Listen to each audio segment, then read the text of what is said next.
ቁርአን ቨርስ ነው መቀበል ያለባቸው ብለሻል። ፍሊፕ እናርገውና ጥያቄውን አንድ ክርስቲያን ለመባል የትኞቹን የባይብል ቨርሶች ነው መቀበል ያለበት? መልሽልኝ። አትደንግጥ አባ፣ ተረጋግተህ ቀጥ ስርዓት ይዘሽ መልሽ። የተጠየቅሽውን መልሽ፣ ከዛ ተቀጥያለሽ።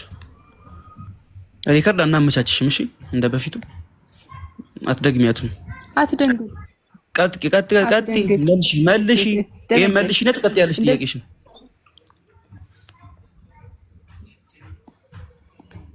አትደንግጥ። ጥያቄዎችን ልጨርስ መጀመሪያ። የተጠየቅሽውን መልሽና ተቀጥያለሽ። ችግር የለውም። አንተ ቆይ መመለሱ ነው ያስፈራህ? ሪከርድ ይደረጋለሁ ብለን ነው? ኖ አይዞሽ፣ 24 ሰዓት ሪከርድ አድርጊ። የተጠየቅሽውን መልሽ። አንድ ክርስቲያን ለመባል የትኞቹን የባይብል ቨርስ ነው መቀበል ያለበት? ቀጥይ። ጠይቂኝ ብለኸኝ እሺ ብዬ ስጠይቅ ከድንጋጤ ብዛት ወደ ጠየቀኝ። ጠይቂ ብለኸኝ ነው ከስ ምንም ድንጋጤ አይደለም። ጠይቂ ብለህ ስጠይቅ አንዴ ላስማማችሁና ጠይቅ። ለምን ትደነግጣለህ? ኧረ አንቺ ፖለቲካ ትስሪ እባክሽ። ቆይ ጥያቄ ጠይቀሻል። ጥያቄሽን ማን ያስወረዳት? ትመለስ። መልሷት። አታስወርዱ። ተመለስ።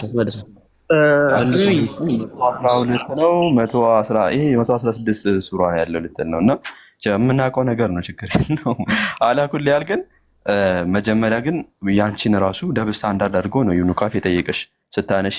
አንድ ክርስቲያን ለመባል የትኛውን መጽሐፍ ነው መቀበል ያለበት? 80 አሐዱን ነው ኦር 66 አሐዱን? እሱ መልሺና ከዛ ትቀጥያለሽ ማለት ነው። እኛም እንቀጥላለን። ክርስቲያን አሁን ሁሌ ይቺ በጣም ፓኒክ ትሆናለች እና በማይሆን ስፒሪት ነው የምትመጣው። በጣም ተረብሻለች። ስፒሪቷ የተረበሸ ነው እና ተረጋጊ። መንፈስ ቅዱስ አብሮሽ የለም እንዴ? መንፈስ ቅዱስ አብሮሽ የለም? ተረጋጊ። መጀመሪያ ተረጋጊ። እዛ በኋላ ጥያቄ ጠይቀሻል። እሱ ጥያቄ ደግሞ ደብል ስታንዳርድ መጥቶልሻል አንቺ ጋር። ኦኬ፣ እንደዚህ ጥያቄ ስለማይጠይቅ ይሄን ጥያቄ መልሺውና ያልሽ ነው ይብኑ ቃፍ ከኔ ጋር ቀጥይን። እሱ ጋር ይሄን ጥያቄ መልሺውና ያንቺ መልስ ይገኝልሻል እያለሽ ነው ያለው። እንደዚህ እንደ ፓኒክ አትሽከርከር። ዝም ብሎ ሌላ ቦታ አትይ። ኦኬ፣ ፈርተሃል፣ ደንግጠሃል። ይሄ የወረደ ፖለቲካ ነው። ስፒሪትሽ በጣም ተረብሿልና ተረጋጊ። መጀመሪያ ሆሊ ስፒሪት አጠገብሽ የለም መሰለኝ፣ ለዛ ነው እንደዚህ የምትሆኚው። ተረጋግተሽ ከሚሉ ጋር ቀጥይ። እሺ፣ የወረደ ፖለቲካው ነገር ተይው። የህፃን ጨዋታ አትጫወቺ። እሺ፣ ክርስቲያን ቀጥል ይልካል ሲሉ ሰምታ ዶሮ ታንቃ ሞተች አለች አያቴ። እሺ፣ ለማንኛውም ክርስቲያን ቀጥይ። ጥያቄሽን ጠይቀሻል። አንድ ሙስሊም ለመባል የትኞቹን የቁርአን ምዕራፎች ነው መቀበል ያለበት ብለሻል። እኔ ደግሞ ጥያቄን በጥያቄ መመለስ ስለሆነ የፈለኩት አንድ ክርስቲያን ለመባል የትኞቹን የባይብል ምዕራፍ ነው መቀበል ያለበት? ይሄን በይኝና እኔ ደግሞ ቀጣይ መልስልሻለሁ። ከኦርቶዶክስ 81 አሐዱ የትኞቹን ነው መቀበል ያለበት? ወይም ደግሞ 66ቱን ነው መቀበል ያለበት ወይ 72ቱን የካቶሊኩን ነው መቀበል ያለበት? ይሄ መልሽልኝ። ዘን ወደ አንቺ ጥያቄ እንሄዳለን። እሺ፣ ሲጀመር እኔ ጥያቄን ሳልጨርስ በጥያቄ ፓኒክ ያደረግሽው ምናምን ያልከኝ ራስህ ነህ። መጀመሪያ ራሳችሁ ባላችሁት ቃል እኔ መጠቀም ስጀምር ሌላ ፖለቲካ ሰራሽ ምናምን አትበል። እኔ ጥያቄ ስጠይቅ መጀመሪያ ጥያቄ መልስልኝ። ወደ መልሱ ክርስቲያን፣ ወደ መልሱ ራሴ የተጠቀምከውን ቃል ነው የተጠቀምኩት። ወደ መልሱ ሂጂ። ከይቅርታ ጋር ወደ መልሱ ወደ ቀጥታ ወደ መልሱ ማትጂ እኮ አስወርድሻለሁ። እሺ፣ ታፕ ታደርጊያለሽ። ጥያቄ ልጨርስ። በጣም ጥያቄ ስጠይቅ ፓኒክ ያደረግከው ራስህ ስለሆንክ እኔም ፓኒክ አደረግሽ አልከኝ። በጣም ጎበዝ። ለሱ እኔ ፓኒክ አላደረኩም። አትደንግጥ ስለ ደግሞ ፖለቲካ ሰራሽ አትበል። ሶ ፕሊዝ ተረጋጊ። አትደንግጪ። ሴት የላከው ሞት አይፈራው ነው የሚባለው። እሺ ክርስቲያን፣ ለማንኛውም አሁን ጥያቄ አንተ አትደንግጪ ስትል ልክ ነህ። እኔ አትደንግጥ ስለ ለማንኛውም መልሺ። አንድ ክርስቲያን ለመባል የትኞቹን የባይብል ቨርስ ነው መቀበል ያለበት? ቀጥይ። አነስ ቆይ መጀመሪያ ከአንተ ጋር ላውራ። ቀጥይ። ከኔ ጋር ነው የምትቀጥይው ክርስቲያን። አንተ ዝም በል። አነስ አንድ ያናገኝ ክርስቲያን ቀጥይ። ጥያቄ መልሽልኝ።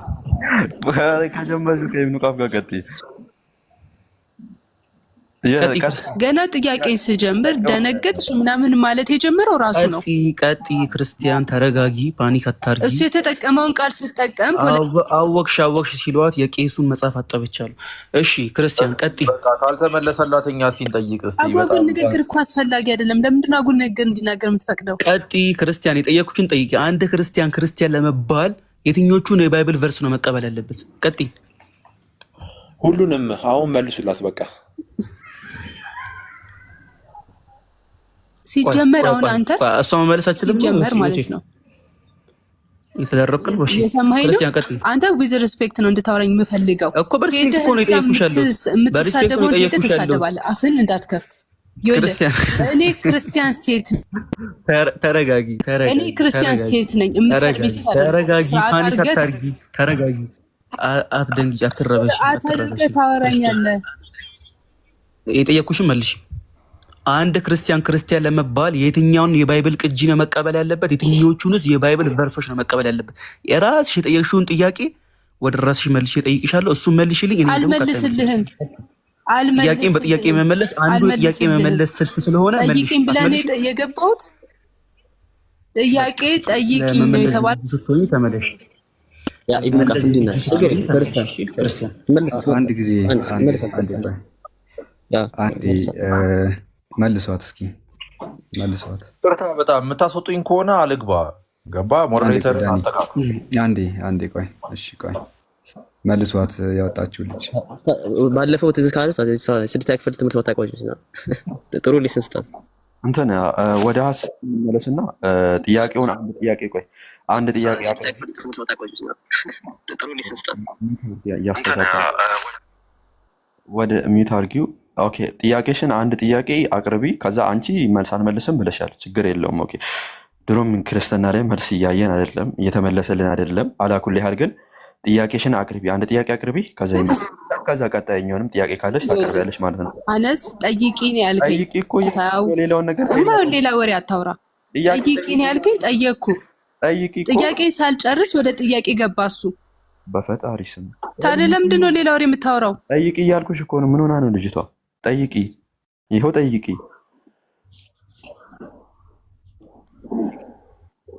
በቃ እንደዛ ነው የሚባለው። ገብቷል? ጠይቂ ያልከኝ ስጠይቅ እኔን አትጠይቀኝ፣ መመለስ ብቻ ነው። ጠይቂ። እሺ ያልኩት አንድ ሙስሊም ወይም እስልምና የሚባለው እስከ የትኛው አያ ድረስ ነው የሚፈቀድለት ወይም ደግሞ ማወቅ ያለበት? ምክንያቱም ኢትዮጵያ ውስጥ የገቡ ሰሃባዎች ሙስሊሞች ናቸው የምንል ከሆነ የትኛው አያ ደርሷቸው ነበር? ይሄን ለመጠየቅ ነው። እሰማለሁ። ኦኬ እሺ። ወደ ኢትዮጵያ የመጡ ሙስሊሞች 615 አካባቢ ያሉ ናቸው። አንድ ሰው የቁርአንን አንቀጽ የሚክድ ከሆነ የወረደውን የቁርአን አንቀጽ አልቀበልም ብሎ የሚያስተባብል ከሆነ እሱ ካፊር ይባላል። ሰሃቦች ወደ ኢትዮጵያ ሲመጡ አጠቃላይ ቁርአን በአንድ ጊዜ የወረደ አይደለም። አንድ ያላወቅሽው ነገር ምንድነው ወገናችን ክርስቲያን? እስልምናን ቴዎሎጂ አለማወቅ ኃጢአት አይደለም፣ ግን ቁርአን በሚወርድበት ጊዜ ምናልባት አእምሮች ላይ የሆነ መጽሐፍ ከሰማይ እንደዚህ ዱብ፣ ልክ አሁን እጃችን ላይ ቁርአኖች አሉ አይደለ? ቁርአን አለን። እንደዛ አይነት አንድ መጽሐፍ ከሰማይ አልወረደም። ከመጀመሪያው እስከ መጨረሻው ያለ ቁርአን እንደዚህ አልወረደም። እሺ የመጀመሪያው ፖይንት ልታቂ የሚገባው እሱ ነው። ታዲያ እኛ የምናምነው ምንድን ነው? ቁርአን በ23 ዓመታት ውስጥ ቀስ በቀስ የወረደ ነው። ከ610 ጀምሮ እስከ 632 ድረስ ነቢያችን እስኪሞቱበት ጊዜ የቁርአን አንቀጾች ሲወርዱ ነበረ። አይቻል ሰሃቦች አኮርዲንግ ቱ ሂስትሪ ወደ ኢትዮጵያ ሲመጡ 615 አካባቢ ነበረ። ያን የወረዱ የቁርአን አንቀጾች አሉ። አዎ አሉ። አጠቃላይ ቁርአን አልወረደም። በዚያ ጊዜ የወረዱ አንቀጾችን ሰሃቦች ያምኑ ነበረ። አይተሻል። በወረዱ አንቀጾች ሁሉ ያምኑ ነበረ። በወረደው ነገር ማመናቸው ነው ሙስሊም የሚያሰኛቸው። ሱረቱል በቀራ ሲወርድ በሱረቱል በቀራ ያምናሉ። አዕራፍ ሲወርድ በአዕራፍ ያምናሉ። በወረደው በእነሱ ጊዜ ሁሉም ቁርአን ወርዶ ስላላለቀ ያኔ በወረዱ አንቀጾች ሁሉ ያምኑ ነበር። የሚክድ ሰው ካለ ግን አንድ ፊደል የሚክድ ካለ፣ ሁለት ፊደል የሚክድ ካለ፣ አይደለም ቃል አይደለም ሙሉ ምዕራፍ፣ እሱ ካፊር ይባላል። ስለዚህ እነሱ ያኔ ሲመጡ ሁሉም የቁርአን አንቀጽ አልተጠናቀቀም ነበረ። በወረዱት ግን ያምኑ ነበረ። ባልወረደው ነገር ደግሞ ያምኑ። ምክንያቱም ገና ስላልወረደ ገና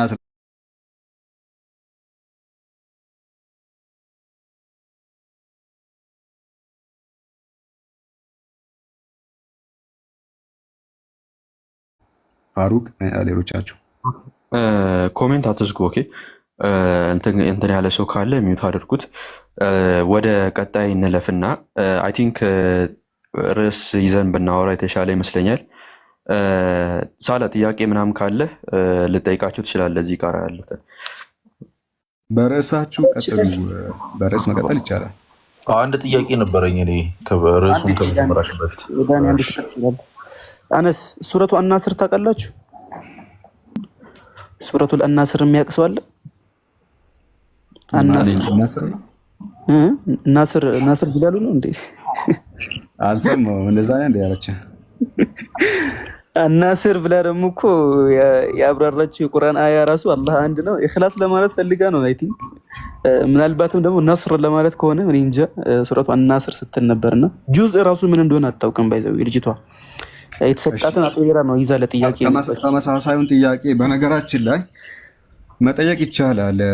የመጀመሪያው የወንጌል ጸሐፊ ማርቆስ ነው። ማርቆስ በጻፈበት ጊዜ ማቴዎስ አልነበረም እና በማርቆስ ያመኑ ሰዎች ማቴዎስ እስኪጽፍበት ድረስ ክርስቲያን ይባሉ ነበረ ወይ?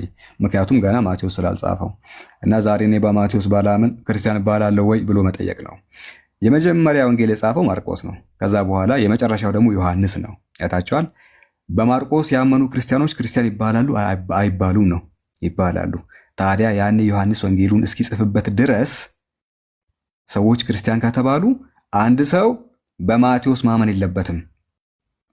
ለምን? በነበረው ስለሚያምን። እንደዚህ አይነት የጅል ጥያቄ ልክ እንዳልሆነ በነገራችን ላይ ትንሽ ሎጂክ የተማረ ክርስቲያን ካለ ሊረዳ ይችላል። ትንሽ ብቻ የሚያስተውል ክርስቲያን ካለ።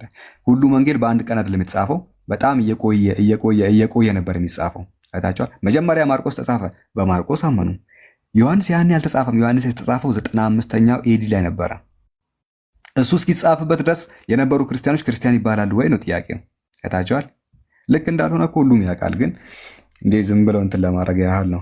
እሺ ጥያቄ ነው የምንቀበለው ወይስ አርጊመንት ነው የምናነሳው? አነስ አርጊመንት አንስተን እነሱም ይጠይቃሉ በተራው። አንድ ጥያቄ እንጠይቅና እዚህ ጋር ክርስቲያን ካለ ዳኒ ክርስቲያን ነህ? አዎ ክርስቲያን ነኝ። ያ ኦርቶዶክስ ነው አይደለሁም። ምንድን ነህ? ወንጌል አማኝ ነኝ፣ ፕሮቴስታንት።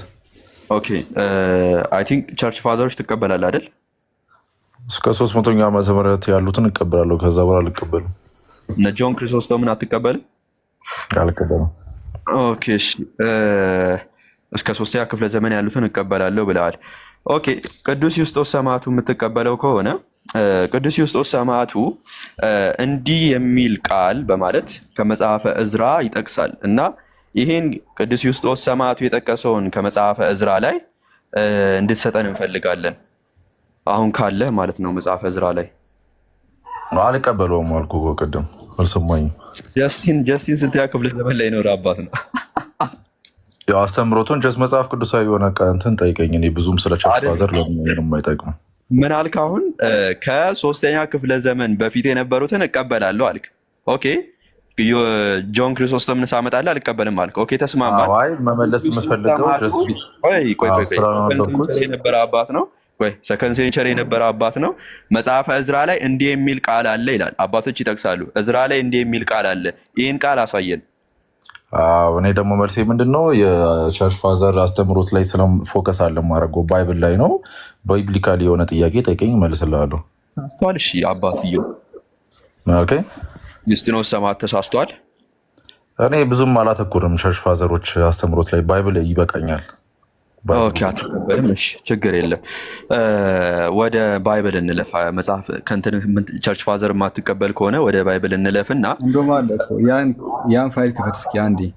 ቅድም የከፈትከውን የባይብል መበረዝ የሚለውን ክፈትና ከራሱ ከማቴዎስ ወንጌል ጠይቃለሁ። የባይብል እሱ ስለሆነ አንዴ ክፈተው። ዘካርያስ ላይ የጠቀሰው ማለት ነው። በደንብ ጥያቄውን ስማና ከዛ በኋላ ግልጽም ነው፣ በደንብ መስማትም ሳይጠበቅብህ እቺን ኮፒ ሊንክ የሚለውን አጥፈው። በቃ አሪፍ ኮፒ ሊንክ ስላለ አሪፍ የለም፣ ግን እስቲ ኮፒ ሊንክ አድርጉ ጋይስ፣ በደንብ ጽሁፉ እንዲታየን። ሼር ኮፒ ሊንክ የሚለውን ሰርዘው ወደ ላይ አድርገው። ይሄ ሳይሆን ኦኬ፣ እሺ፣ ጥሩ ሂዳውን እዛ ጋር እየተገመተ ነው። ወደ ታች ውረድ፣ ወደ ታች። አሁንም እስቲ ሂድ እስቲ አባቶች ጋር አይደለም። እስቲ ይሄኛውን እንደዚህ ይላል የማቴዎስ ወንጌል ምዕራፍ 27 ቁጥር 9 ላይ ዳኒ በደንብ ስማ።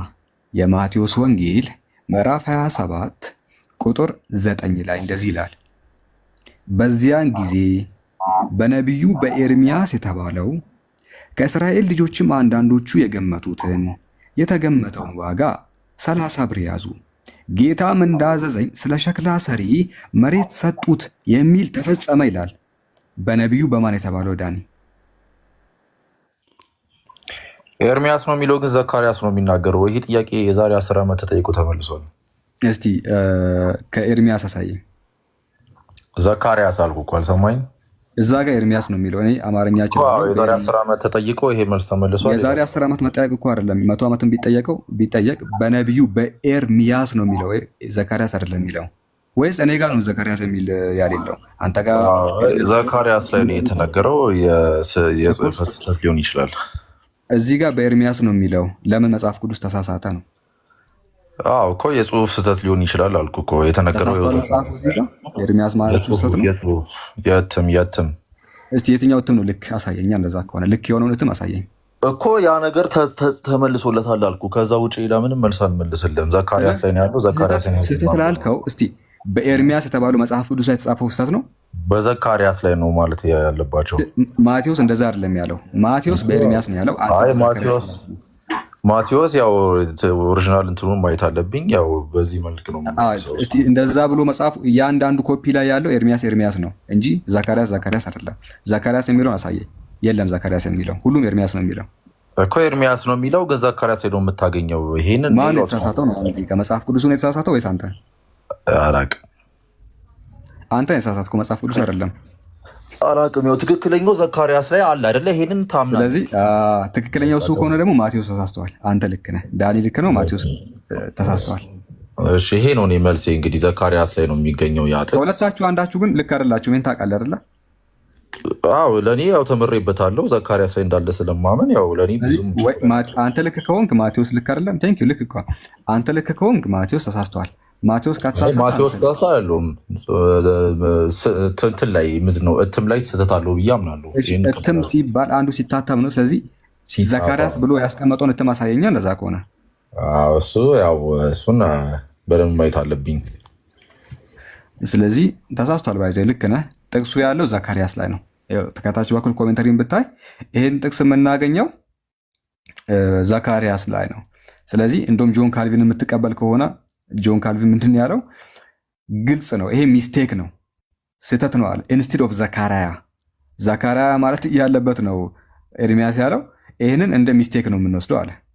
ስለዚህ መጽሐፍ ቅዱስ ውስጥ ሚስቴክ አለ፣ የትም ስህተት ሊኖረው ይችላል። ስለዚህ ያው እሱ እንዳለው ሚስቴክ የሚባለው እንትኑ ሲኖር ነው። ይሄ ያልተሳሳተው ሲኖር ነው። ያልተሳሳተው ደግሞ የለማ። ስለዚህ የመጽሐፍ ቅዱስ ስህተት ነው የሚባለው። ኦኬ ይሄ ያው ግልጽ ነው። ኮሜንታተሪውም እንደዛ ብሎ ዘግቦታል። ስለዚህ ያው በመለስኩበት መልስ መሰረት ያው መልሱን መልሻለሁ። ኦኬ ማቴዎስ ደግሞ መጽሐፍ ቅዱሱ እዚህ ጋር ተሳስቷል ማለት የነበረበት ዘካርያስ ነበረ። ኤርሚያስ ማለቱ ስህተት ነው። ከዚህ የተለየ መልስ ያለው ክርስቲያን ካለ ዮሴፍ፣ አንተ እንዴት ነው የተማርከው? ኔታሪያል እኔ አስተያየት የለኝም እዚህ ላይ። አልተማርከው? ችግር የለውም። ማውቀው ነገር የለም። እኔ አስተያየት የለኝም። እኔ ማላውቀውን ነገር አላውቅም እልሃለሁ። በደምብ ጥናት አድርጌ እመልስልሃለሁ ከፈለክ። ደስ ይለናል። እኛ በነገራችን ላይ የምንጠይቀው እንዲሁ ለመሸናነፍ ምናምን አይደለም፣ ለሪከርድም አይደለም፣ ግን እንደ እውነቱ ማወቅ ስለምንፈልግ ነው። እሺ ቀጣይ አንድ እንይና ከዛ በኋላ እስቲ እሱን ደግሞ እንዴት እንደምትረዱ ትነግሩናላችሁ። ወደ ላይ ሂድልኝ አንዴ፣ እዚሁ ጋር ስላይድ ወደ ላይ አድርግልኝ። ወረታች እሺ ታች እሱ ነው አንተ ጋር። እሺ ሂድ አሁንም እዚህ ጋርም እሺ ዳኒ ኤፌሶን ምዕራፍ 4 ቁጥር 8 ላይ ምን ይላል መሰለ ጳውሎስ?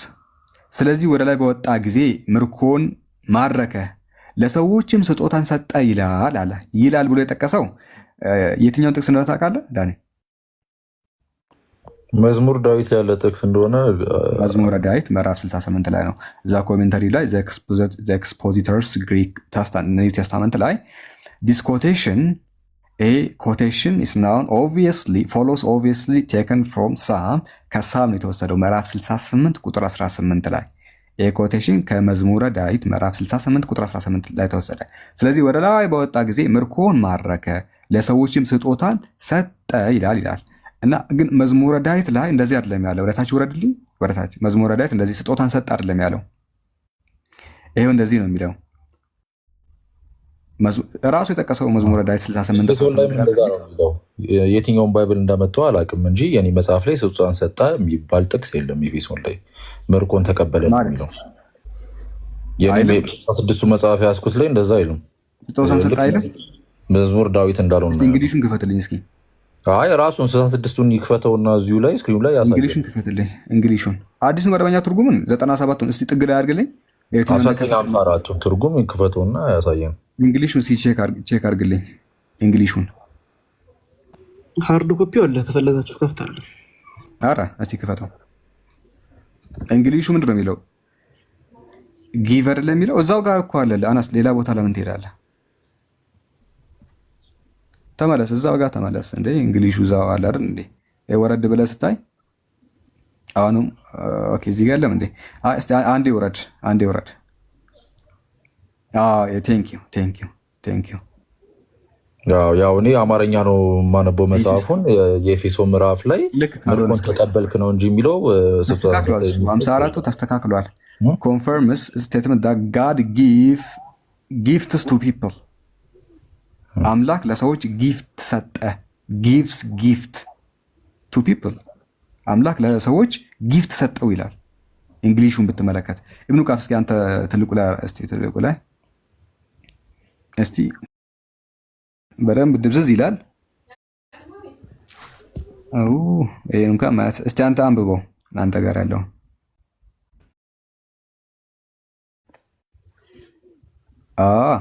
ወደ ላይ በወጣ ጊዜ ይኸው ወደ ላይ በወጣ ጊዜ ምርኮን ማረከ ለሰዎችም ስጦታን ሰጠ። ይታያል በደንብ አሳየኝ።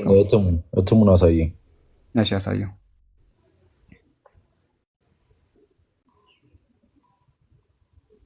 እስቲ ይሄ እትሙ ስንተኛ ዓመተ ምህረት ላይ ነው የሚለው? እስቲ የተስተካከለው ነው። የ54 እኮ የቆየ ቨርዥን ነው በነገራችን። በቃ እኔ የቆየውን ቨርዥን ነው ያዝኩት። እንደዛ አይልም። ትክክል ነው። 54ቱ ትርጉም ይላል። 54ቱ ልክማ አይደለም። ይሄ የራሱ የመጽሐፍ ቅዱስ ማህበር ያሳተመው መጽሐፍ ቅዱስ ነው። እስቲ መግቢያ ላይ ያሳየው። ይሄ አዲሱ መደበኛ ትርጉም ነው። እሱ አሁን ኢብኑ የከፈተው አዲሱ መደበኛ የፕሮቴስታንት ነው አይደለ? ይሄ አሁን አላውቅም። እኔ 1954 ነው የምቀበለው። ብትቀበለው እሱን የፕሮቴስታንቱን አትቀበልም። አዲሱ መደበኛ ትርጉምን እኔ በጅምላ የሆነ ማህበር ስለተቀበለ ግዴታ የመቀበል ግዴታ የለብኝም። እኔ አንድ ማምነው ነገር ምንድን ነው፣ እንደዛ ከሆነ እንደዚህ እናድርጋ። ከምንድን ነው የተረጎማችሁት? በቃ 1954 ትርጉሙን ጠይቀኝ። 1954 ትርጉሙ መዝሙር ዳዊት ላይ እንዳለው ነው የተናገረው። ከምን ተረጎማችሁት? አላውቅም። እነሱን ጠይቃቸው። እኔ ማህበር ውስጥ የለውም። ከየትነቱ ተረጎመ መታወቅ እኔ ምን አገባኝ? እኔ ስለ ማህበር ነው ስለ ክርስትና ነው የምማረው። እኔ ስለ መጽሐፍ ቅዱስ ብቻ ነው። አሁን 54ቱ የምትሟገትለት መጽሐፍ ቅዱስ ልክ መሆኑ እንዴት ነው? ጃንዌይ አተሞን ብቻ ነው የምቀበለው። ትክክል ጃንዌይ እኔ በጅምላ አሁን እኔ አዩ ጩፋ ስለተከረባበተን የመከረባበት የለብኝም። ተረዳኝ። እንደዛ ሳይሆን ይሄ 54ቱ ራሱ ልክ መሆኑን እንዴት እናውቃለን ነው? ልክ መሆኑን የምናውቅበት ምክንያት ለምንድን ነው? ጃንዌይ በ1954 የግሪክ ሊቆችን አምጥቶ ቃል በቃል አልተረጎመም። ቃል በቃል አልተረጎመም። አይ ቃል በቃል ስለተረጎመማ ትክክል ነው አልኩ እኮ አሳየው እኮ። ልክ አልተተረጎመም። ዝም ብሎ የተረጎሙት እንዳገኙት። ለምሳሌ ዝም ብሎ እንደሚተረጉሙ ላሳየ። 54ቱን ማርቆስ 19:8 አንብብልኝ። ክፈትለት። አንተ አንብብልኝ። አንተ 54 እኔ እጄ ላይ መጽሐፍ የለኝም። 1954 ትርጉሙን አንብበው አንተ ስለሆንክ የምታምጠው ሙግቱን። እሺ አንዳችሁ ክፈቱ፣ ችግር የለውም። ኢብኑ ቃፍ ክፈትልኝ 1954 ነው የራሱን የጴንጤ እንግዲህ ጴንጤ ስለሆንክ እሱ ነው የሚቀበለው ብለዋል። እንደማትቀበል ላሳየህ። ግሪኩን ወር ላይ ያልከው 1954ቱ ቃል በቃል የግሪክ ሊቆች ተርጉሞታል። ቃል በቃል እንየው ተተርጉሞ ከሆነ እኔ የፈለግከውን ነገር ነው የምቀጣው። ቃል በቃል ተተርጉሞ ከሆነ አንዳችሁ መክፈት ከቻላችሁ፣ እኔ ስልክ የለኝም ተጨማሪ ስልክ፣ እናንተ ክፈቱ።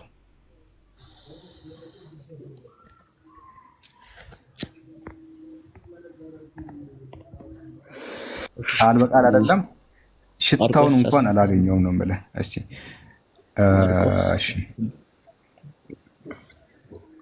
ኦኬ እሺ ኢብኑ ቃፍ ቢከፍት ጥሩ ነበር። ያንተ ደቃቅ ነው መጽሐፍ ቅዱስ አይታይም። ፋሩቅ ፎንት ቀይር ያለ ምሳሌ ስቲከር አሁን ያው እሺ ምንም አይልም። የተወሰነ ይታያል። ማርቆስ 16 ቁጥር 8 አይሄው መንቀጥቀጥና መደንገጥ ይዟቸው ነበርና ወጥቶ ከመቃብር ሸሹ። ይፈሩ ነበርና ለማንም አንዳች አልነገሩም። እነርሱም ያዘዛቸውን ሁሉ ለጴጥሮስና ከእርሱ ጋር ላሉት በአጭሩ ተናገሩ። 4 ነጥብ ተናገሩ። 4 ነጥብ አስተውለውን። ከዚህም በኋላ ኢየሱስ ራሱ ለዘላለም ድህነት የሆነውን የማይለወጠውን ቅዱስ ወንጌል ከፀሐይ መውጫ እስከ መጥለቂያው ድረስ በእጃቸው ላከው ይላል። ተናገሩ ካለ በኋላ 4 ነጥብ አለች። በእጃቸው ላከው እስከሚል 4 ነጥብ ድረስ። ከዚህም በኋላ ኢየሱስ ራሱ የማይለወጠውን ቅዱስ ወንጌል ከፀሐይ መውጫ እስከ መጥለቂያው ድረስ በእጃቸው ላከው የሚለውን ከግሪኩ ታሳያለህ ዳኒ? አንተ ለማሳየት ያለብህ ባይብል ሀብን ግን ዲክሽነሪ እንዳታመጣ። ባይብል ሀብ ይሄ ነው ችግሩ። ባይብል ሀብ ዲክሽነሪ ነው፣ የክርስቲያን ሶርስ አይደለም። መጽሐፉ ልክፈትልህ፣ ያኛው መጽሐፍ ክፈቱ፣ ችግር የለውም። እንትኑን ልክፈትልህ። ባይብል ሀብን አፈልገው ችግር የለውም አለ፣ ችግር የለውም። አረ ምንም እንዳታስብ፣ ያኛውም ይከፈትልሃል። ተናገሩ ብሎ ነው የሚያቆመው። ባይዘይ ኦኬ የእንትኑን ክፈቱ። ባይብል ልስጣችሁ እኔ እዚህ ጋር። እስቲ ግሪኩን ያዘው አንዳችሁ፣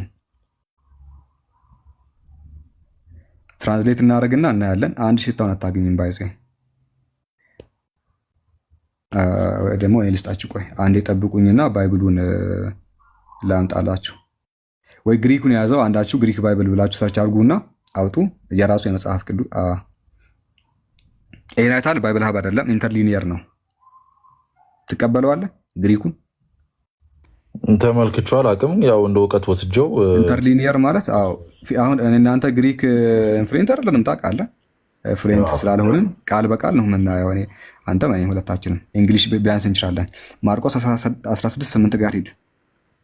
4 ነጥቡ ጋር ያቆምና 5ቷን መስማር ግሪኩ ላይ እናገኝ 16:8 ባይብልን ወደዛ አድርገ ነው ማለት ነው። ይሄው መጨረሻው they were afraid for ይላል እዚህ ጋር ነው መጨረሻው። ይሄ ነው ይኸውልህ፣ መጨረሻው እዚህ ጋር ነው ያለው። they were afraid for ፈርተው ነበረ፣ ለማንም አልተናገሩም አለ። ከዛ ይዘጋል። ያሌለው ጥቅስ ምንድነው? ከዚህም በኋላ ኢየሱስ ራሱ ለዘላለም ድህነት የሆነው የማይለወጠውን ቅዱስ ወንጌል ከፀሐይ መውጫ እስከ መጥለቂያው ድረስ በእጃቸው ላከው የሚለው አንተ የፈለግከውን ግሪክ ቼክ አድርግ ዳኒ። ከዚህ ስወጣ አታገኝም ያንን ጥቅስ። የሚያውቅ ሰው ጠይቅ፣ አታገኝም ያንን ጥቅስ። ያ ሀሳብ በሙሉ የለም ግሪኩ ላይ። አንተ ራሱ ቼክ ታደርጋለህ። 4ቱ መስመር ነው 5ቱ መስመር የለም። ግሪክን ብታገላብጥ አታገኝም አንድም ቦታ። 4ቱ መስመር ያልኩ የትኛውን ነው መሰለህ? ይኸው እሱ ፋሩቅ ያሰመረበትን ከዚህም በኋላ ኢየሱስ ራሱ ለዘላለም ድህነት የሆነውን የማይለወጠውን ቅዱስ ወንጌል ከፀሐይ መውጫ እስከ መጥለቂያው ድረስ በእጃቸው ላከው የሚለው ግሪኩ ላይ የለም። ያለው ይፈሩ ነበር የሚለው they were afraid for እሱ ነው ያለው። they were afraid for ብሎ ይፈሩ ነበር፣ ለማንም አልተናገሩም ይላል። ከሳምንቱም በመጀመሪያው ቀን ማልዶ በተነሳ ጊዜ አስቀድሞ 7 አጋንንት ላወጣላት ለመቅደላዊት ማርያም ታየ ይላል። ግሪኩም ከዛ ይቀጥላል። 4ቱ ነው 5ቱ መስመር ግን ግሪኩ ላይ በፍጹም የለም። አንተ ከዚህ ሲወጣ ቼክ ታደርጋለህ፣ እሱን አታገኝም። ስለዚህ 1954ቱም ቢሆን ቃል በቃል አልተረጉምም። ይሄው ሪያሊቲ ነው። ኦኬ ይሄንን ያው ማየት አለብኝ። እኔ በአማርኛ ነው የማነበው መጽሐፉን፣ ግሪክ አላነበብኩኝም። ጥያቄ ማቅረብ እችላለሁ? ኦኬ እሺ፣ ችግር የለውም። አንድ እንቀበልና ዝም ብለህ ከምትወጣ አጭር ነው፣ ግን ለአንተ ልፍቀድልህ። እሺ የእኔ ጥያቄ ምንድን ነው? የመጀመሪያው ሐዲስ በስንተኛ ዓመተ ምህረት ነበር የተጻፈው? እዛው ነቢዩ በነበረበት ጊዜ ሐዲስ ይጻፋል። ነቢዩ ሳይሞት በህይወት በነበረበት ጊዜ። አንድ ማስረጃ ልታሳየን ትችላለህ? ነቢዩ መሐመድ በህይወት እያሉ የተጻፈ አንድ ሐዲስ? ምክንያቱም እኔ በሪሰርች ባደረኩት አስርም ልስጥ፣ ችግር የለውም። አንድ ምን ያደርግልሃል? ፋይሉን ክፈቱልኝ። 10 ከዛም በላይ ላመጣልህ እችላለሁ።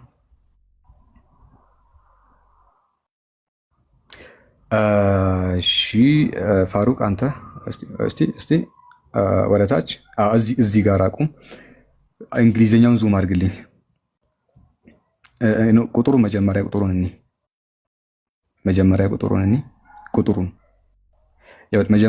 እኔ አቢ ዳውድ 3646 ላይ ነው የምናገኘው እና በነቢዩ ዘመንም ሐዲስ ይጻፍ ነበረ። እንደዚህ ይላል።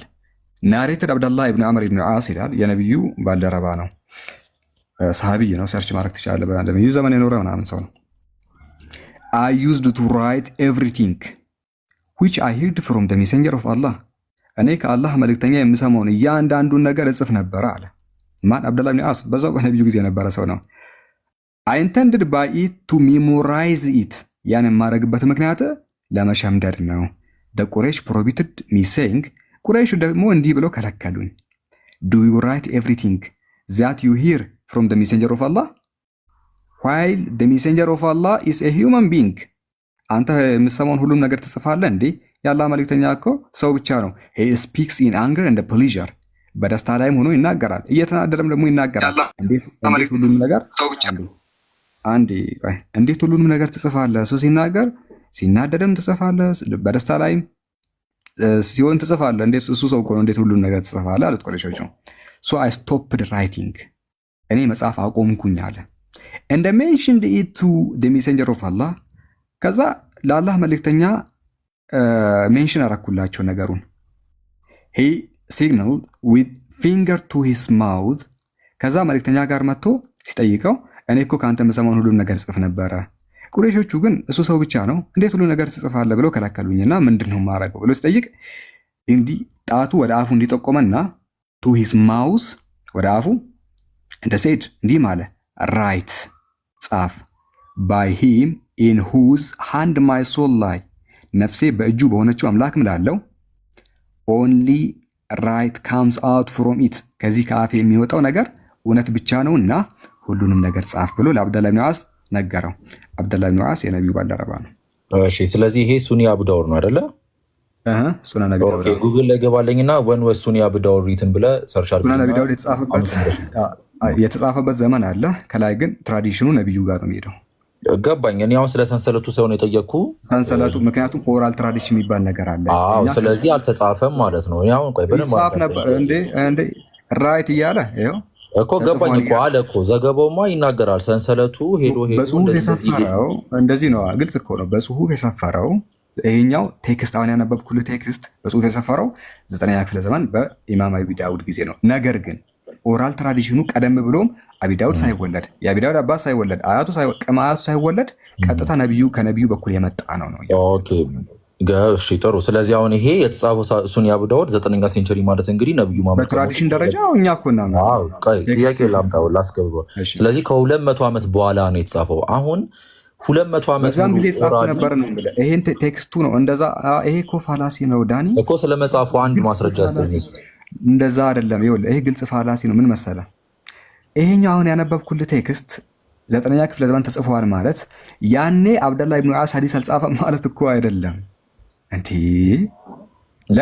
ስለመጽሐፉ አሳየኛ በዛ ጊዜ ለምሳሌ ቆይ እያልኩ እኮ ነው። ይኸው ማስረጃውንማ አመጣሁልህ እኮ ከትራዲሽኑ በጽሁፍ የሰፈረው ግን ይሄ አሁን ታሪክ ነገርኩ በአቢ ዳውድ ጊዜ ነው እያልኩ ነው።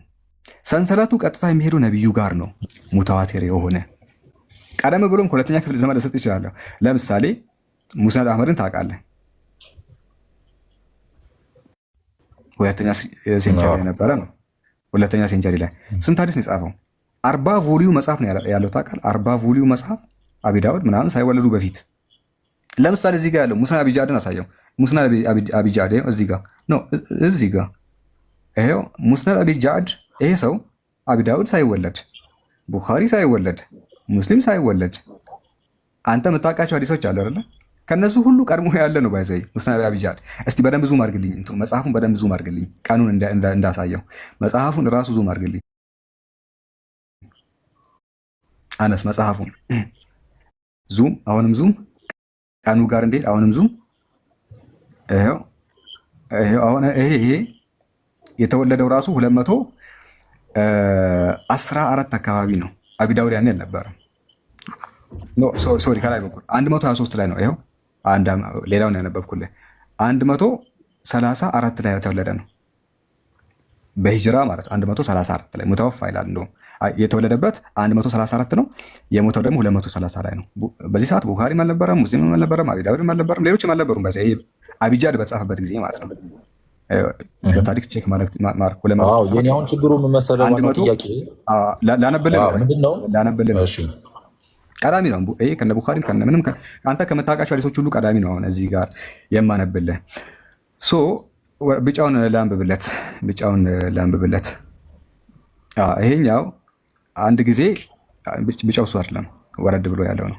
ሶስተኛ ላይ ያለው እሱኛው ወአን ሐሰን ኢብኑ ዐምር ኢብኑ ዓሚያ አዱማሪ ቃል ይላል።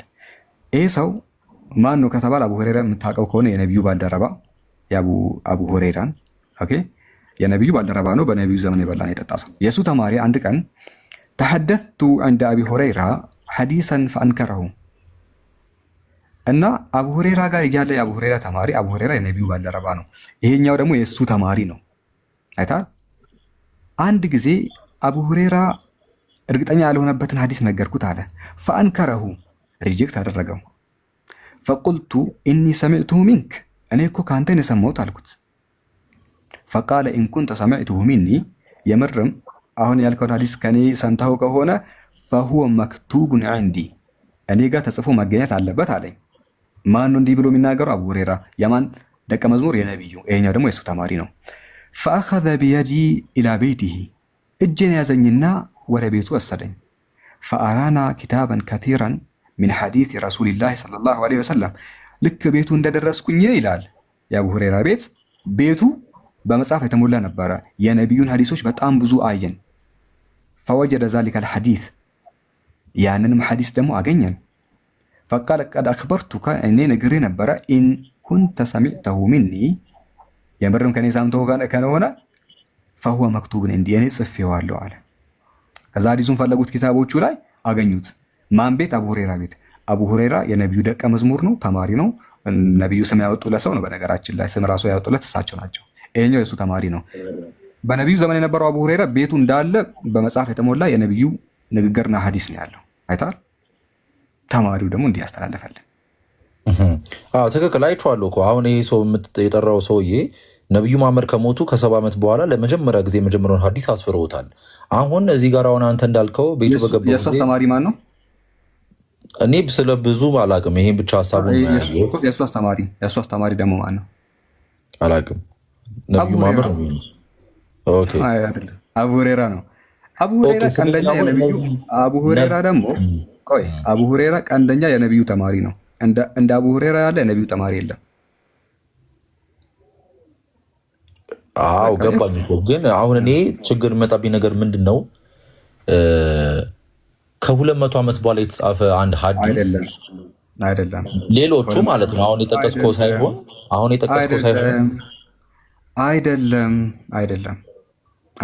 የነቢዩ ተማሪ ሰውየውን ታውቃለህ? እሱ ደግሞ የአቡ ሁረይራ ተማሪ። አቡ ሁረይራ ቀንደኛ የነቢዩ ተማሪ ነው። ከነቢዩ ጋር የበላ የጠጣ ወተት አብሯቸው የጠጣ ስም ያወጡለት የሚያውቁት ሰው ነው። ይህን የሚነግር የእሱ ተማሪ ነው። ስለዚህ አቡ ሁረይራ ራሱ ቀንደኛ ሐዲስ ጸሐፊ ነው። እሱን ተማሪ ነግሮናል። መጽሐፉ ላይ ደግሞ እዚህ ጋር አግኝተናል። ይሄ በእሳቸው ዘመንን እንደሚጻፍ አንድ ማሳያ ነው። እሺ ከእሳቸው በኋላ የተጻፈ አለ አሁን እያልክ ያለው አንተ? አዎ አለ። ለምሳሌ ቡኻሪ፣ ለምሳሌ ሙስሊም፣ ለምሳሌ ትርሚዚ፣ ለምሳሌ ነሳኢ፣ ሌሎችን ልጠቅስ እችላለሁ። ግን እያንዳንዱ በሚጽፉበት ጊዜ ቼን ኦፍ ናሬሽን የሚባል ነገር ተጠቅመው ስለሆነ ቼን ኦፍ ናሬሽን ተጠቅሞ ስለሆነ አንዳች ስህተት የለውም ነው። ምን ያህል ጠንካራ እንደሆነ በነገራችን ላይ እነግርሃለሁ። አንተ እያልክ ያለው ከእሳቸው በኋላ የተጻፉ ሀዲሶች አሉ አይደለ ዳኒ? አለና ለምን የውላ ዘመን ተቀመጠ ሳይጻፍ? እንዴ ኖ ሳይጻፍ አትበል፣ ተጽፏል እያልኩ ነው። አስቀድሞ ተጽፏል። ከዛ ከእሳቸው በኋላም ደግሞ ተጽፈዋል። አስቀድሞ መጽሐፉን ከአቡ ሁሬራ አሳየው። አቡ ሁሬራ ቤቱ ግድግዳ ሙሉ አይ መጽሐፍት አለ ነው እንጂ ያለው ሳሂህ ቡኻሪ ነበር ብሎ ቃል በቃል አልተናገረም። ቡኻሪ አልነበረም። ሳሂህ ቡኻሪ እንዴት ትፈልጋለህ አንተ? ሲጀመር እሱን እኮ ነው ያለው። አንደኛ ሐዲስ ቆይ አዳምጠኝ። አይልም ሳሂህ ቡኻሪ አለ አይልም። ለምን ቡኻሪ ፈጣሪው ያን እኮ አልተወለደም። ሳሂህ ቡኻሪ አለ ለማለት እኮ ዳኒ ምን መሰለህ፣ ያልተወለደውን ሰው አሁን ትጠራለህ አንተ ገና። አሁን ለምሳሌ አንተ ዳኒ ልጅ ከዚህ በኋላ የሚወለደው የልጅ ልጆች ደግሞ ይኖሩሃል፣ የእነሱን ስም እኮ አትጠራም፣ ምክንያቱም ገና አልተወለደም። ሳሂህ ቡኻሪ አለ ለማለት አቡ ሁሬራ ያኔ እኮ አልተወለደም፣ እንዴት ይጠራዋለሁ? ግን ሊል የሚችለው ምንድን ነው? እሱም ያለው የነቢዩ ሐዲሶች በመጽሐፍ ደረጃ ተቀምጦ ነበር ነው ያለው። አይታ እኛ ያለው እሱን ነው። ከዛ ውስጥ ግን የሆነ ዳይፍ የሆኑ ሐዲሶች ቢሆንስ ኑሮ እንደዛ ማለት አንችልም። ለምን? ምክንያቱም አቡ ሁሬራ ሙሐዲስ ነው፣ የነቢዩ ተማሪ ነው፣ ከነቢዩ ጋር የበላ የጠጣ ሰው ነው። ሐዲሶች ዳይፍ የሚባሉበት አንዱ ሪዝም ምንድን ነው? አንደኛ ሰዎቹ ታማኝ ሳይሆኑ ሲቀሩ ነው። ቲቃ ካልሆኑ ነው። የሐዲስ ሰዎች ካልሆኑ ነው። አንድ ሰው ሐዲሶች እኮ ዳይፍ የሚባሉት 5 መስፈርቶች አሉት እና ሐፊዝ ካልሆነ ነው። አንድ ሐዲስ ሐፊዝ ካልሆነ አንድ ሪጃል ማለትም ሐዲስ በመሸምደድ ደረጃ የማይታወቅ ከሆነ ታማኝ ካልሆነ ህዝበ ሙስሊሙን ካላመነው እሱ ዳይፍ ነው። ከመሰረቱ በዛው በነቢዩ ዘመን ሆኖ ከሰሃቦች መካከል በሐዲስ ሆኖ ዳይፍ የሆነ የለም። እንዳለ እንደዚህ የዳይፍ ነገራቶች የመጡት ከጊዜ በኋላ በፖለቲካል ሪዝን ምን ያደርጋሉ መሰለ፣ ከጊዜ በኋላ ነው እንደዚህ ዳይፍ ነገራቶች ሰዎቹ መናገር የጀመሩት። መጀመሪያ ላይ ያሉት የነቢዩ ባልደረቦችማ ሁሉም ትካ ናቸው። ታማኝ ያልሆነ በዛ ጊዜ ሙሐዲስ አልነበረም። በዛ በመጀመሪያው ክፍለ ዘመን ላይ ታማኝ ያልሆነ የነቢዩ የቅርብ ሰው ሆኖ ጭራሽ ደግሞ የእሳቸው ዋና ደቀ መዝሙር ሆኖ ዳይፍ የለም። ከጊዜ በኋላ ግን ከእሳቸው ሞት በኋላ ሰዎች ነቢዩ እኮ እንደዚህ ብለውኛል፣ ስልጣን ምናምን ይገባኝ እያሉ ብዙ ነገራቶችን ፍርቃዎች ሲነሱ፣ ሄረሴዎች ሲነሱ የራሳቸውን ዶክትሪን ቢውልድ ለማድረግ ብለው ምን ማድረግ ጀመሩ? ፋብሪኬት ማድረግ ጀመሩ። ያን ሊቆንታቻችን እነዛን ፋብሪኬሽን ከትክክለኞቹ ለዩ። ያንን ዳይፍ መባል የጀመረው እንጂማ የነቢዩ የቅርብ ሰዎች የተናገሩት ነገር በፍጹም ዳይፍ ሊባልም አይችልም። ኦኬ እሺ በቃ አመሰግናለሁ። ያው ያልከኝን ነገር ይዣለሁ። እስቲ ገብቼ ደግሞ አጣርቼ ደግሞ ጥያቄ ምን በደንብ አጣራ። ስክሪንሹትም ከፈለክ ውሰድና በዛው በስክሪንሹቱ መሰረት ሄደ ልትወስድ ትችላለህ። ተመሳሳዩን ጥያቄ ልጠይቅ ግን ይህን ከመለስኩ አይቀር ካወኩት ልመልስና ሌሎቹም እንዳልወስድባቸው ጊዜ ኤንሸንት የሚባለው ሙሴ መች ነበረ? እስቲ መጀመሪያ በእሱ እንስማማ። እኔ እናንተ አኮርዲንግ ቱ ሂስትሪ ሙሴ መች ነበረ ብለን ነው ምናምነው። በታሪክ መሰረት ታሪክ የሚያውቀው ሰው ስለሆነ ሙሴ ያው ዘመኑ ከክርስቶስ በፊት ማለት ነው። በፊት ያው ሙሴ የእስራኤሎች በባርነት በነበሩበት ጊዜ ነው በግብፅ ምድር። ይህም በተመለከተ አንሸንት ሂስትሪ ኢንሳይክሎፒዲያ እና ኢንሳይክሎፒዲያ ብሪታኒካ አንድ ያስቀመጡት ዴቲንግ አለ። ከክርስቶስ ልደት በፊት ከ1400 እስከ 1300 መካከል ነው ያሉት። ታሪካቸውን ትቀበላለህ? ይህንን ዴቲንግ ከክርስቶስ ልደት በፊት 1400 ሴንስ ይሰጣል። ትክክል ነው። ያኔ መጽሐፍ ጽፏል። 5 መጽሐፍ የህግ መጽሐፍቱን ጽፏል። ኦሪትን ጽፏል። እሺ አሁን ጋፑን ደግሞ ላሳይ። አንዳችሁ ቅድም የ200 ዓመት ጋፕ ነው አይደለ ጥያቄ የፈጠረብህ አይደለ? አዎ ያው እንዴት 200 ዓመት ሙሉ ተቀምጠው 200 ዓመት። እሺ ትልቁ ላይ አድርጉት አሁን። እሺ he was 1400 BCE ቢፎር ካማን ኤራ ኦር ደግሞ ቢፎር ክራይስት አንሽንት ሂስትሪ ኢንሳይክሎፒዲያ 1400 እስከ 1300 ኢንሳይክሎፒዲያ ብሪታኒካ 1400 እንደሆነ እናምናለን፣ ክርስቲያኖች ያምናሉ። እሺ በነበረበት ጊዜ 5 ኦሪትን ጽፏል ብለን እናምናለን። አንተ ታምናለህ፣ እኔ ተሰጥቶታል ብዬ ነው የማምነው። ሁለታችንም ተመሳሳይ ነገር እናምናለን። ግን ኤንሸንት የሚባለው መጽሐፉ በየትኛው ዘመን ያለ ነው? የሙሴ ኤንሸንት የሚባለው በቃ ቀዳሚ የሚባለው ዛሬ እጃችን ላይ ኤግዚስት የሚያደርገው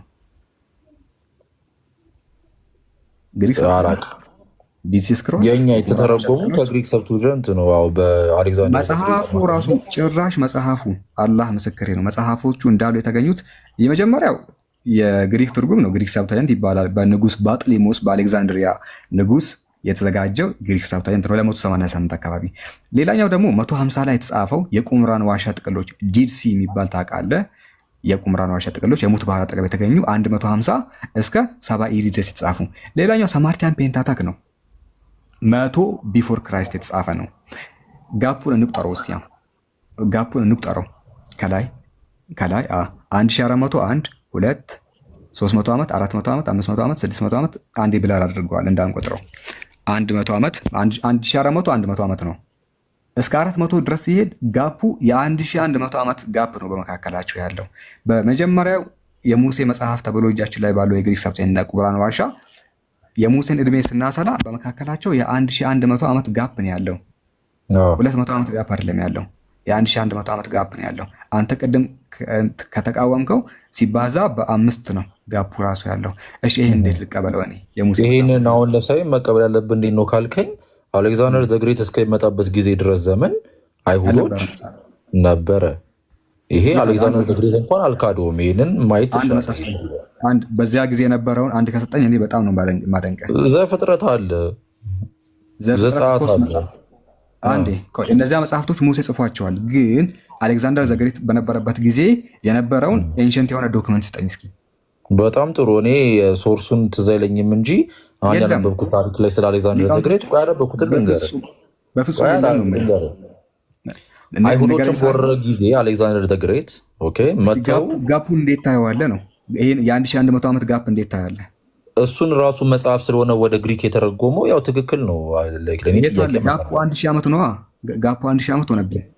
የዕብራይስጥኛ ቋንቋ ነዋ ጋፑ ያመጣው ወደ ግሪክ ከመተርጎሙ በፊት ዕብራይስጥኛ የግሪኩ ትርጉም ደግሞ 288 ላይ ተተረጎመ ነው። የተረጎሙት ግን ከየትኛው መጽሐፍ ነው? የለም እንዴ ቢኖር ሳይኖር ነው ዝም ብሎ የሚተረጎሙ። ጠፍቷል። እሱ ጠፍቷል። እጃችን ላይ ለማለትም ታምናለህ? ጠፍቷል። አልጠፋም። አንድ ያሳየኝ። አልጠፋም። አሳየኝ። መጽሐፍ ቅዱስ ላይ በብዙ ቦታ ቶራው እንደነበረ ይናገራል። ናታን ጋድ ጽፏል። ግሪኩ የተተረጎመበትን ዕብራይስጥ ስጠኝ። ሊቃውንቶች ጠፍቷል እኮ ነው ያሉት። ሁሉም በአንድ ድምፅ ስኮለር የተባለ ሁሉ በአንድ ድምፅ የሚስማማው ያ ጠፍቷል ብሎ ነው። አንተ እንዴት ነው? እኔ አልቀበልም። እኔ ስለዚህ አሳየኛ። አልቀበልም። እኔ ይሄ አሳየኛ አለ ያልከውን እንዴ ዛሬ ማይሁድ እጃቸው ላይ ያለ ይሄ መጽሐፍ እሱ መጽሐፍ የተተረጎመው ከግሪክ ሰብቷየንት ነው። ግሪኩ አይደለም የዕብራይስጥኛ ወደ ግሪክ ሰብቷየንት ነው የተተረጎመው ወንድማችን። ከዕብራይስጥኛ ቋንቋው ወደ ግሪክ ሰብቱጀንት ነው የተረጎመው በአሌክዛንደር። እኔ ምን አልኩኝ? ስለዚህ ማስረጃ አምጣ ስትለኝ የዛሬዎቹ አይሁድ ያሉት በዕብራይስጥኛ ይዞታል፣ በግሪከኛ ሳይሆን በዕብራይስጥኛ። ዕብራይስጡ ደግሞ እሱ ደግሞ ምን መሰለህ ዕብራውያን ጋር ያለው እሱ ምንድነው ከተባለ የማዞሬቲክ ቴክስት ነው። ዕብራይስጡ ታውቃለህ? ምን እንደሆነም አላውቅም። አይሁዶች ዘንድ ዕብራይስጥ አለ። ልክ ነህ። አይሁዶች ዘንድ ዕብራይስጥ አለ። ዕብራይስጡ ስሙ ምንድን ነው የሚባለው ከተባለ ማዞሬቲክ ቴክስት ይባላል። ማዞሬቲክ ቴክስት ተብሎ ይጠራል። ሰርች አድርግ እስኪ ወደ ስልክ ካለ አሁን አይሁዶች ጋር ያለው መጽሐፍ ምን ይባላል ብለህ ሰርች ስታደርግ ይመጣል። ብለህ ስልክ ካለ ወይ ኮምፒውተር ካለ ፈልግ። ማዞሬቲክ ቴክስት ይላል ዕብራይስጡ። መች ተጻፈ ከተባለ ነቢያችን ሙሐመድ ሰለላሁ ዐለይሂ ወሰለም በነበሩበት ጊዜ እስከ 10ኛ ክፍለ ዘመን ድረስ የተጻፈ ነው። እኔ ከዋሻው አሁን ሰርች አድርግ።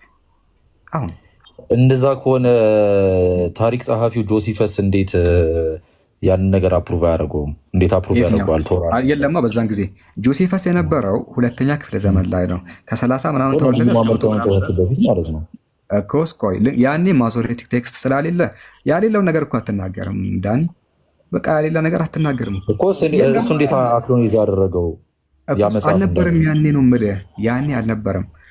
ጆሴፈስ ስለ ማዞሬቲክ ቴክስት ለማውራት ያኔ ማዞሬቲክ ቴክስት ሲጀመር የለም። የተጻፈው በነቢያችን ዘመን ነው። ያሌለው ነገር ደግሞ እንዴት ነው አክኖሌጅ የሚያደርገው? አያደርግም።